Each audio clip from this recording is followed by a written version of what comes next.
Hey, ministry leader, this is Rich Brown with the Next Gen Matters podcast, a show for ministry leaders seeking to move beyond overwhelm and move into leading with clarity, confidence, and consistency. If you're watching on YouTube, the guy sitting next to me is my brother-in-law, Peter Pizzuto, all the way from Cincinnati, Ohio. Peter, glad to have you here. Hey, so glad to be here. We're going to hang out, have a good conversation. We're going to be fun. We're actually shooting this in our church's conference room here, as Peter's been the speaker of our high school and middle school camp. It's an in-house camp this year. We're hosting it right here at the facility. So I thought, hey, let's use the conference center and do a podcast. How's that? Yeah, absolutely. Perfect timing. We're about to head out here for the final session. But before we'd love to have a good conversation. Oh, man, we got some stuff for you. Okay, so here's the deal. Success in ministry. You may have a definition that could be different than your senior leadership's definition of ministry success. And then as you seek through scriptures, unfortunately, sometimes you see that's even a different definition of success that Jesus has for his people and his church. So the question is, do we calibrate well? Then everything's good and happy, typically, but what happens when we don't calibrate? Another way of looking at this is metrics. How do we even measure success? Peter's got some stories, of course, I have stories, and here's where we want to encourage you with the following.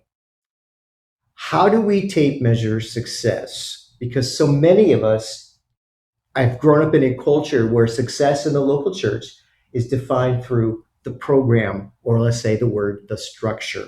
We're not anti-structure. We're going to look into what are some of the benefits of a good intentional ministry structure.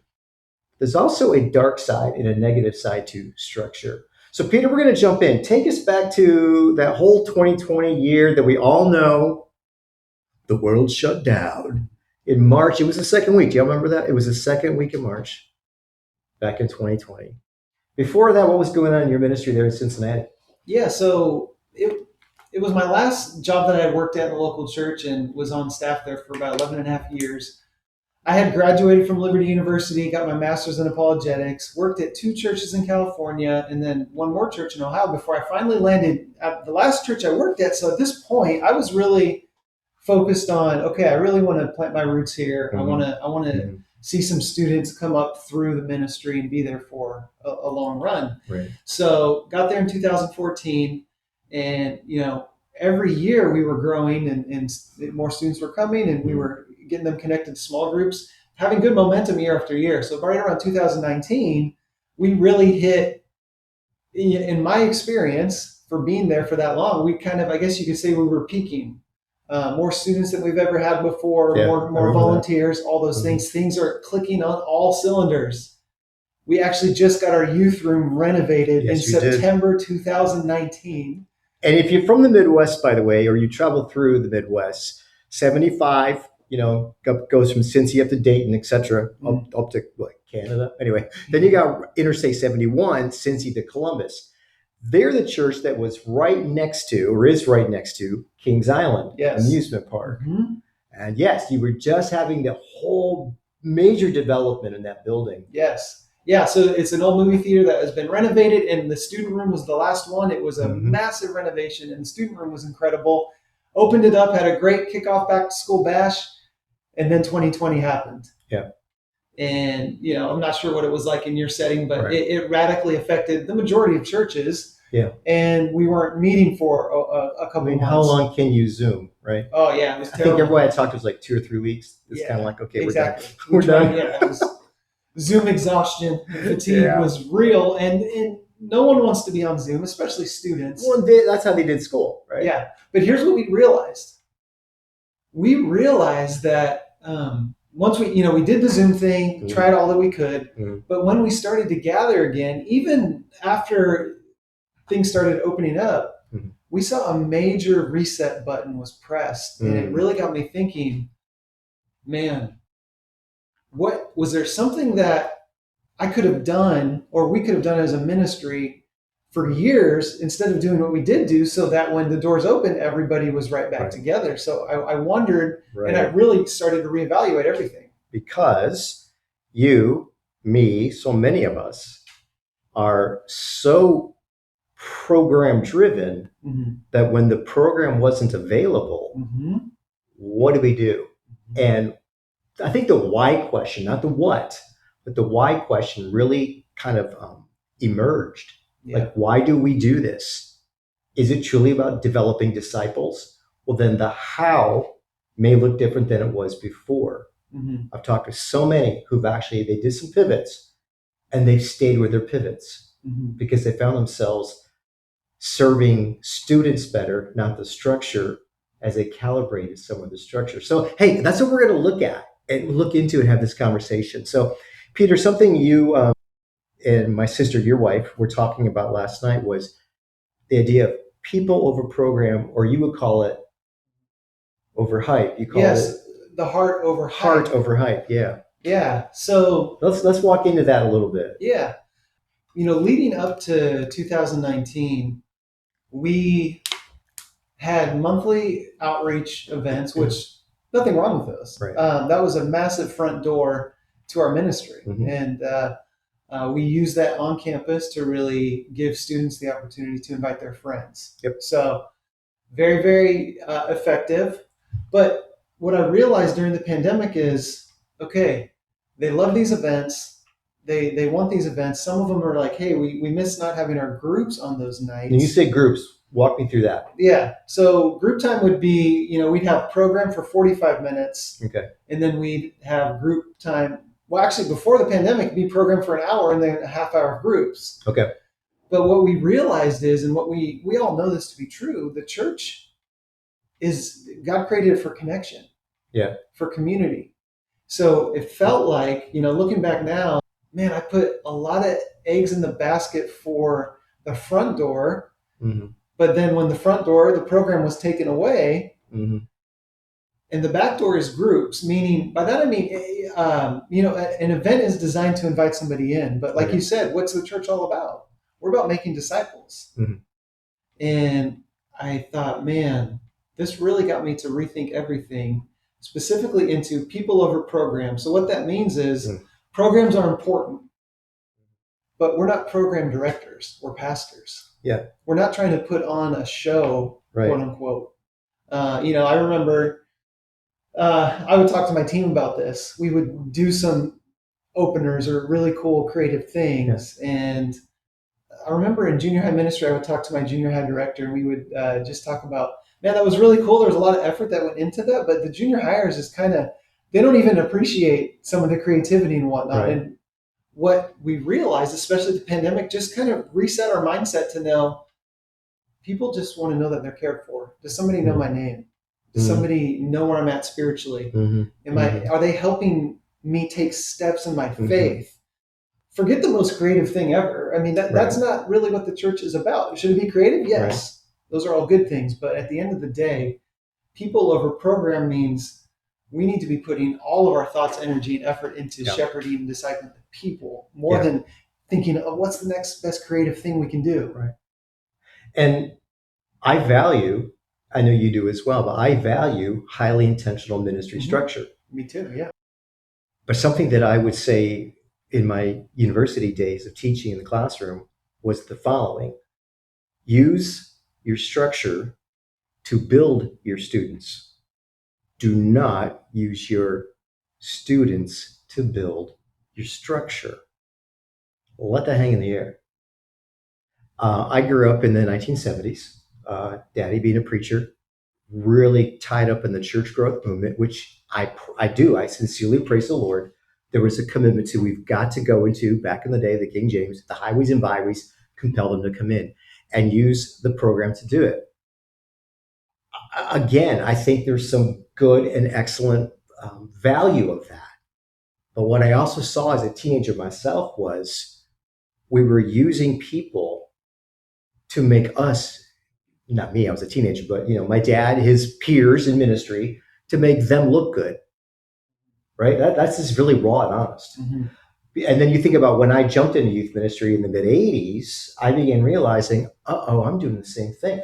I'm hoping, I'm going to get jacked up. I'm hoping that I have a big showing to that youth event back in the day. We used to have fifth quarters after the football game, so I could meet with youth ministry friends in other churches. And when asked that obvious question that everyone always asks, hey, how big's your youth group, right? Mm-hmm. Mm-hmm. So I could drop a number on the table And then I realized, am I really encouraging students to bring in their lost friends to sincerely hear the gospel? Yes, a lot of me can honestly say yes.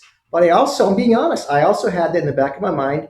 And it also can make me look pretty good because we're all fighting for that sense of I'm valued. I'm a valued player in the kingdom work, right? And it makes me look good to have a bigger group because yes, we do value judge each other on the sides of ministries. Mm-hmm. And senior pastors go through the same struggle. And then that comes on to us as youth pastors. Are you feeling this right now, y'all? Mm-hmm. Are you feeling this right now? I know you are.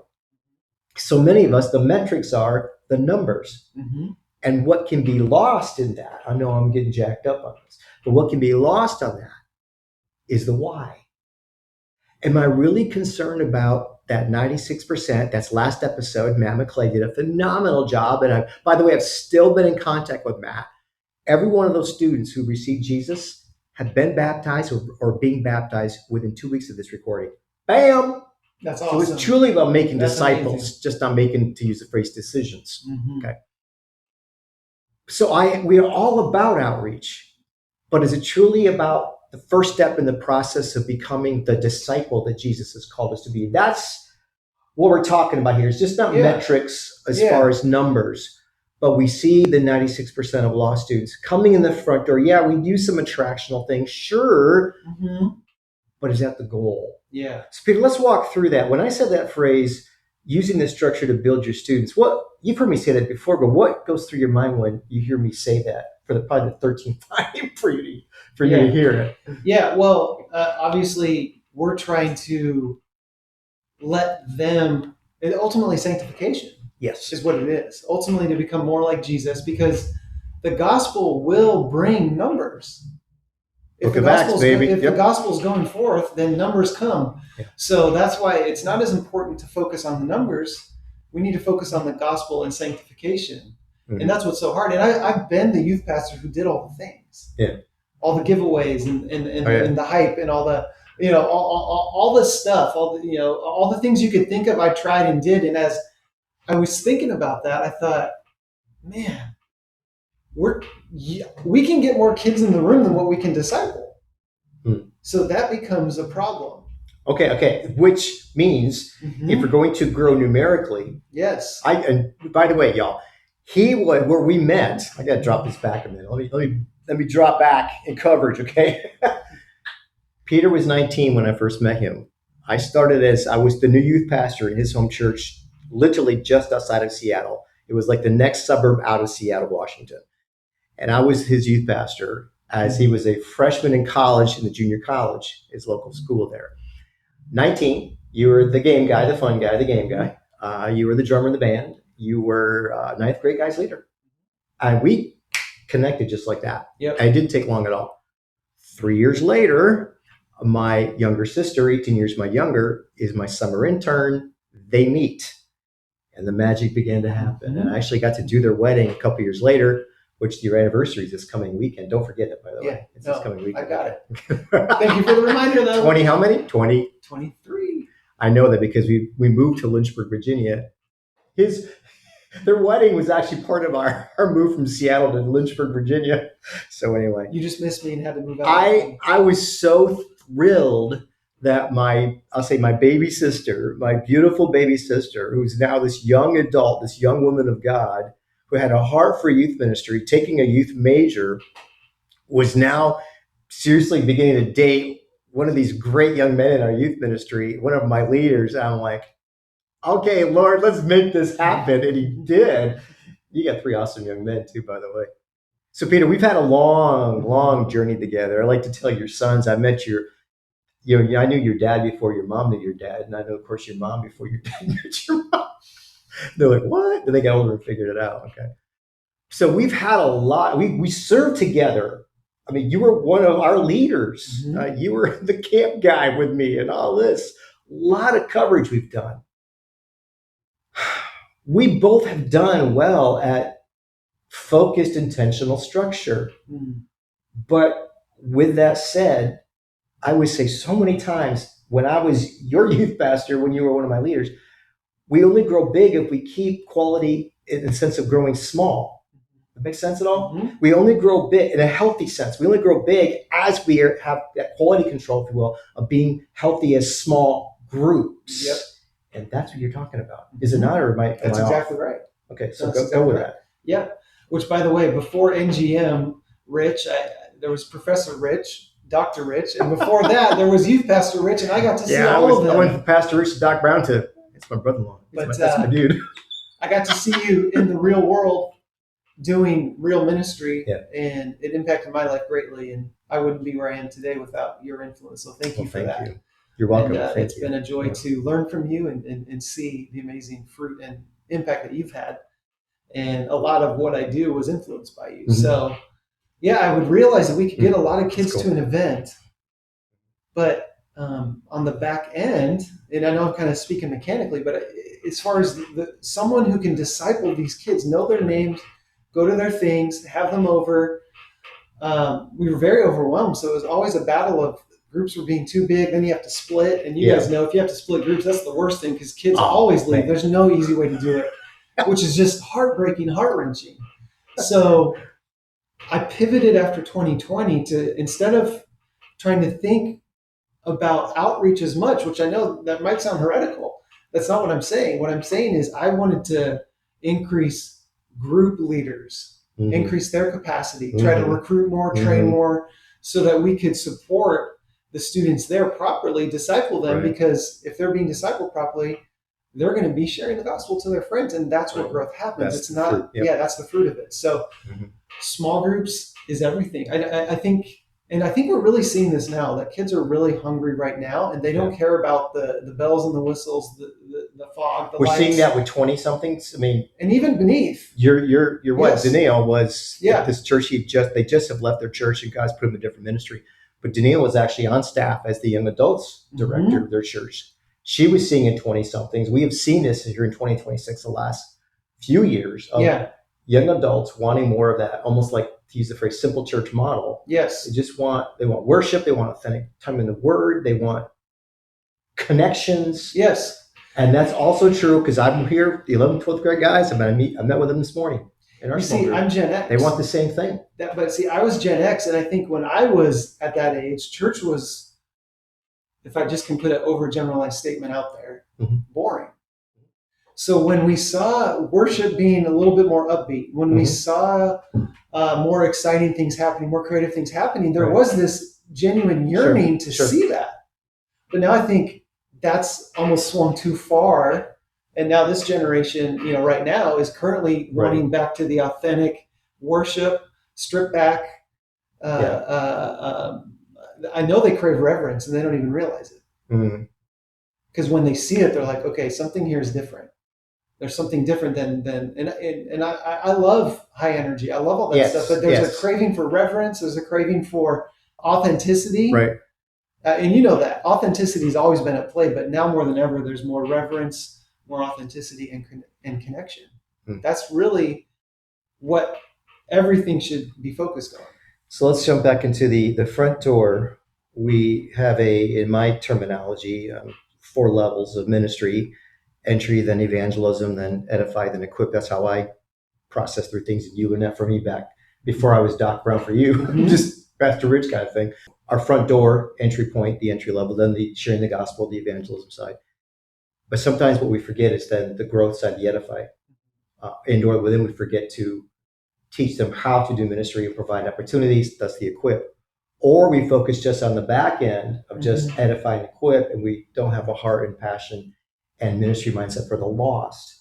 All we got to do is balance the airplane. Just balance that out, making sure we're doing something on both counts. So for you guys, you are seeing that, okay, we've got a lot of focused attention on the outreach side. The church roster, the student roster is getting larger, but we don't have enough adults. Was that what I'm hearing? To really shepherd well the roster, the students? Is that what I'm hearing? Yeah, because small groups would be 12 to 16 kids. That's not a small group. That's a youth ministry. Exactly. I mean, the average youth group in this country is usually less than that. You can't really disciple that many kids, not even as a youth pastor. Not disciple. Yeah, exactly. So yes, we would always run into that problem. And then when groups are so big, they want to stay together, and you split, and they get mad, and it's difficult. So what did you guys do? Well, we continued to try to recruit more, and we did allow more time for groups. So in the structure, despite all that, yes, conversational time. Yes. Okay, gotcha. Instead of like an hour for program and a half hour for groups, we tried to bring balance. 45 minutes for program tops, and then we actually wanted an hour and 15 for groups. So you would have time to break the ice, with guys. Go throw the football around for a few minutes, just to kind of make some genuine connection. By the way, what's the biggest thing you see here out in the main hallway? 9 square. 9 square. Yeah. These dudes are lined up. The girls and the guys, both. Yeah, but it's just a common experience, and it's a lot of fun. So, but we had an hour and 15. So we're not saying throw that away. No, we're not saying none of it.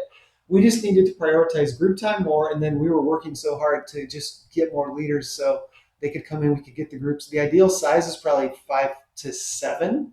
Yeah. That's kind of like once you hit 8, 9, 10, it's just too hard for one adult to really get into their lives and care for them. Even from a conversational dynamic, from anyone who's even in the counseling field or any kind of small group, whether it's faith-based or not. Exactly. That's just a group dynamic. You get past 6. Yeah.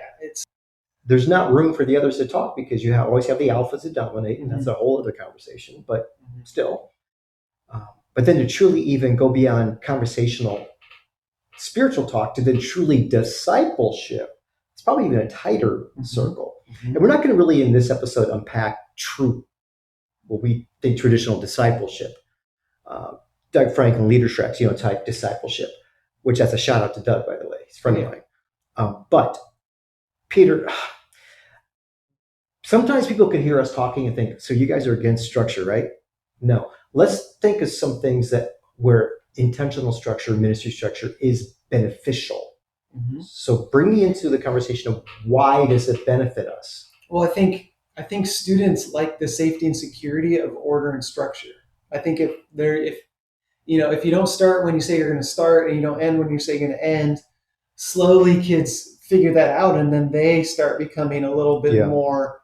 They might then become late, or So when you're there's a lot of value in being structured, so that they know what they're getting into. Yeah. So there's that. That's a huge benefit in and of itself. Yeah.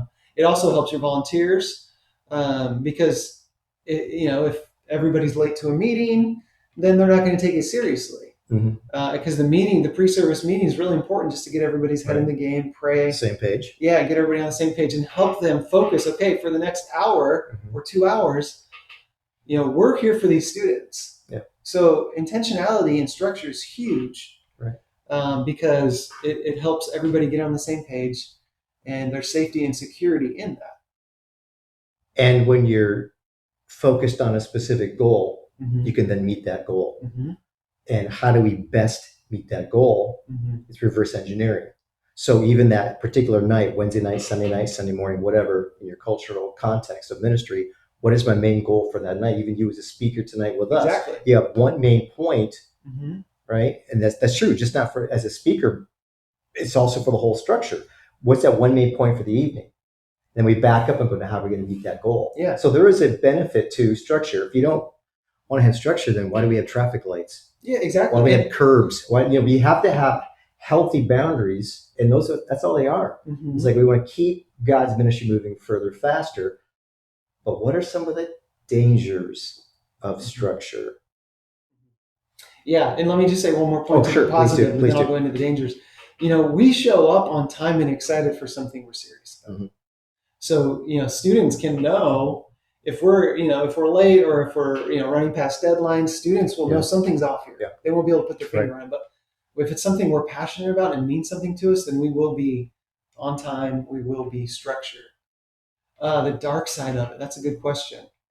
Well, obviously the biggest one is, we can spend way too much time behind our desk thinking of the next big opener or the next big giveaway or the next big secular song that we need to try to figure out how to weave into, service. How do we redeem it? Yeah, how to redeem it. Exactly. That's the word. Redeem the next secular song. So, the temptation is it's so much easier. Sorry, my mind goes back to 20 years ago. Dare to move, switch foot. Exactly. We got to use, Christian banner. We Yes. got to use it all the time. Yes. Anyway, because it was No, on the but- radio. No, but the dark side is it's, let's be honest. Yeah. Is it easier to disciple students or build a program? Right. It's way easier to build a program than actually get and do the messy work of ministry. Sometimes, students get in the way of our programs. I know, right? Ministry would be People would love youth ministry just for those teenagers. yes. Ministry would be so much easier without anybody in it. So that's the dark side. There's a proverb about that. It says, where there's no oxen, the crib is clean. Yes. No people, no problems. Right. Anyway, so yes, the negative side, I already mentioned it. We start using people to make us look good. Mm-hmm. God forbid. There's a phrase I kind of came up with back years ago. It was like, pastors build people. Pharaohs built pyramids. That's good. That's exactly it. Pharaohs built what? Like these iconic structures, so you could look in, over generations, look back and go, oh, that was King Tut's, pyramid. Long live King Tut. No, the dude's bones are in there, and the dude is, without Jesus, he's in a different place called hell. Okay, so the point is, pharaohs were using people to build legacies for themselves, and I'm so afraid, Peter Pizzuto, that we see it in lead pastors and we see it in student pastors. Mm-hmm. We're all sometimes consumed about, I've got to make myself look good, which honestly comes out of our own insecurity. It really, does. If there's any validation to be had through growing a ministry, then that's an opportunity to press pause, because it's not for us. It's not about us. We're not to, find validation in what we do. So my identity is not in being Pastor Rich. Mm-hmm. And the last year of me teaching residentially, I told my senior students, and Ryan, my son, was actually in that class. Mm-hmm. It was one of those God, Holy Spirit-driven moments. I said, guys, there may come a day when I'm no longer teaching, when I'm no longer called Doc Brown. That's not my identity. Mm-hmm. And I had no idea, prophetically speaking, of a restructure to take place soon when many of us lost our positions because of finances. Mm-hmm. And I had to really not walk that back, but lean into it and go, yes, my identity is in Christ. What I do is my calling, but my identity, I wake up and I talk to him every day. Mm-hmm. I wake up and I say, thank you, Lord, for another day living in beautiful Central Virginia. Yeah. Driving over here to church this morning, mountains are gorgeous. A beautiful sunny day. I said, Lord, thank you. I get to serve you by loving on students today. And that was not a professorial thing or a pastoral thing, just because I wanted to be with these students. Mm-hmm. I think when we lose that, what happens? Right. Well, and he's going to have different assignments for us along the way. Yeah.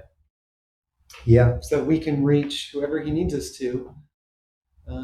In whatever timeline that he needs. So it's hard. That's such a good point. Like it's, we can't get lost in trying to accomplish something or do something with the people. What we're called to do, we are to be good stewards, but that is not who we are. Mm-hmm.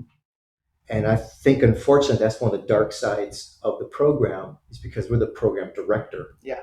And thump the chest, look at us. And that's dangerous. Another thing I think is dangerous, too, from my perspective, is that we lose sight of the main thing. And we've already been alluding to it, even saying it. And that is this. What are we sincerely trying to accomplish? Paul, the Apostle Paul, says in Galatians 4, verse 19. He talks to the Galatian people and he says, I struggle so much to see you growing in Jesus. He uses the phrase of a mother giving birth to a child. And he says how he wants to see Christ being formed in you. Mm-hmm. That's what breaks your heart, listener, is when you see a student who's wavering in their faith, waffling in their faith. Oh, I think I'm starting to deconstruct. Your heart is breaking because it's not about you. It's about they're struggling with Jesus. And that because of your love for Jesus, that's breaking your heart because you want them to experience the freedom and forgiveness of Jesus at the center. You want to see Christ formed in them. My life verse is Colossians 1:20-29.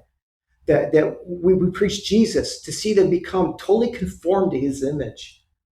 That's why we have a structure to build the students. Mm-hmm.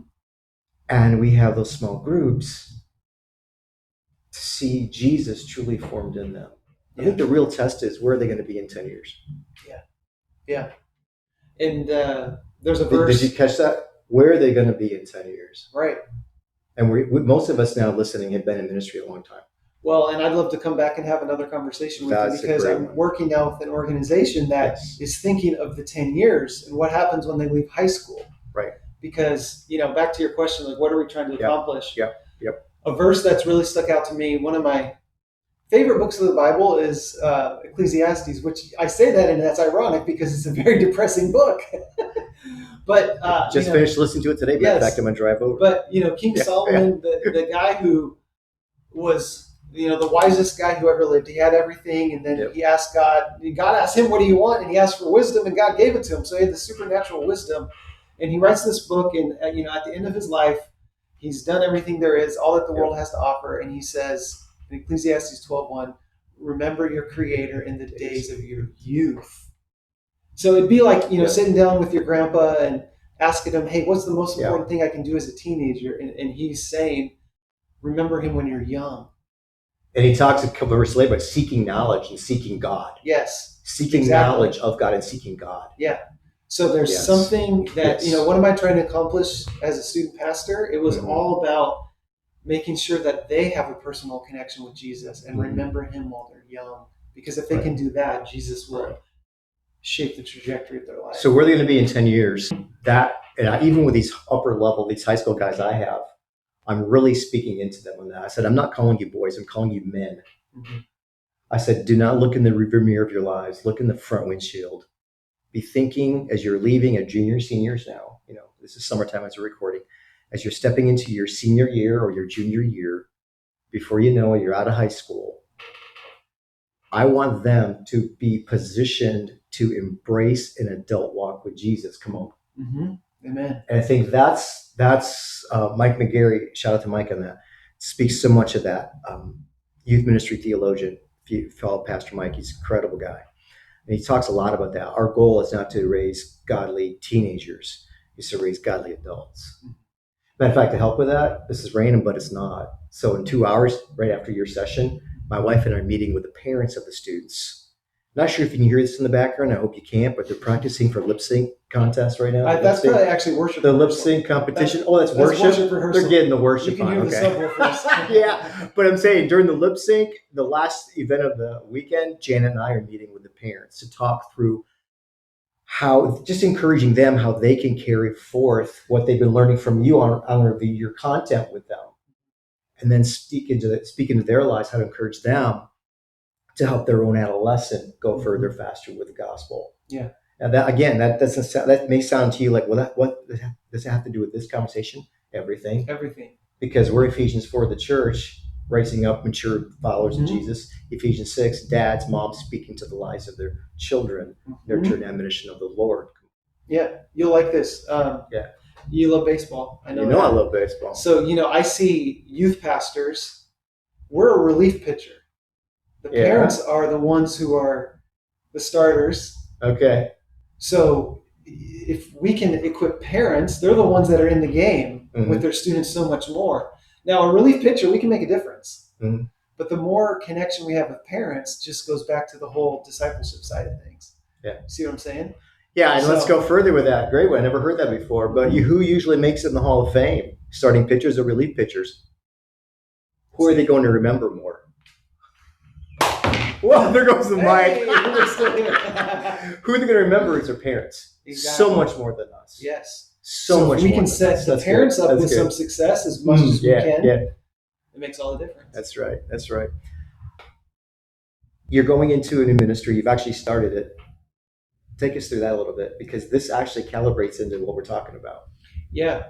And I'd love to come on and talk all about it. But we're going to unpack that more, but just give us a quick version. I got my master's in apologetics because I really love helping students answer the why question.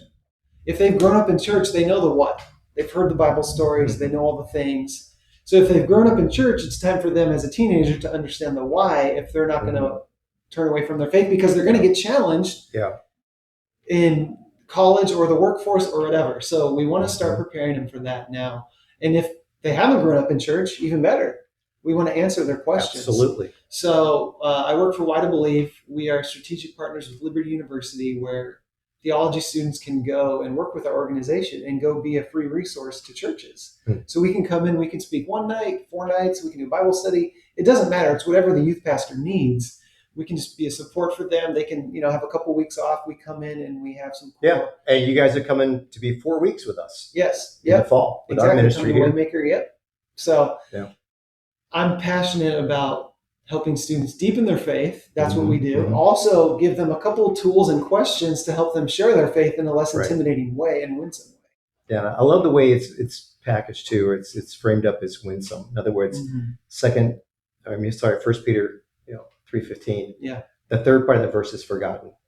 And do it with gentleness and respect. That seems to be sometimes forgotten. Yeah, we owned the fill in the blank. It's not about owning somebody. It's about helping them understand who Jesus is. Yeah. Speaking God's truth, revealing God through, It's easier to try to win a debate. Setting apart Christ as Lord in your heart. Then it says, being able to give a defense of the hope you have, followed with. It's easier to argue and win a debate than do that. Yeah. And actually listen to someone, gentleness and respect, listen to somebody's story, but also then weave in Jesus. So this is all about seeing our students strengthened. We want to see our students strengthened. It starts with, I love Matthew 11, where Jesus says, come unto me. What a declarative messianic statement. Come unto me. He's declaring deity. Come unto me, all of you who are weary and heavy hearted. I will give you rest. That's salvation, a call to salvation. Take my yoke upon you. That's discipleship language. That culture knew that. A yoke of bondage, of slavery to Egypt. That Jewish listener knew that language. Take my yoke upon you. Justification. I love this. And learn from me sanctification. All in one verse. Yeah. Coming to faith in Christ is the beginning, not the end. It's the beginning, is the birth of that relationship. Peter, we get to be part of their lives. Listener, you are part of their life. You are a voice of God's influence. You are an ambassador, just like the law students. You're an ambassador representing him to believing students. We are as parents. Paul David Tripp always uses that language. Just finished one of his books recently. We are ambassadors to the body as well as to the unbeliever. We get to represent Jesus. So, hey, as you walk into your next youth ministry opportunity or children's ministry or your young adult leader, that should fire you up. You get the chance to be that relief pitcher. Yes. And potentially a pivotal part of the game when the game is won or lost. It can save a game. Yes, and not even the 9th inning. Come on. Yes. 7th inning. It's called high leverage, right? Baseball talk right here. See, I know my game. High leverage pitching. The game, it is won or lost, not always baseball in the 9th inning. Many times it's a 6th or 7th. Basketball, unless you're the Spurs. My Knicks just won the whole thing. So he's going for the Spurs. Sometimes it's not always just one in the 4th quarter, unless you're Jalen Brunson. Sometimes it's one in the 1st or 2nd quarter. Yeah. Football is the same thing. In other words, God has put you that time in that student's life for such a time as this. Rise up. Rise up. Thank your Father in heaven. He's called you to do this. And now let's go make a difference. Peter, thank you so much for the time, brother. Absolutely. All right, don't knock the mic over. Very good. I got you this time. Great to hang out with you. Yeah, Great you too, man. We're going to bring you back to Yes. talk about why to believe. I think Yes, I students love go that. from what? How's this, yo? They go from what to so what. And they also have that why question. Yeah. But that boredom thing, so what? Does it really matter? Yeah.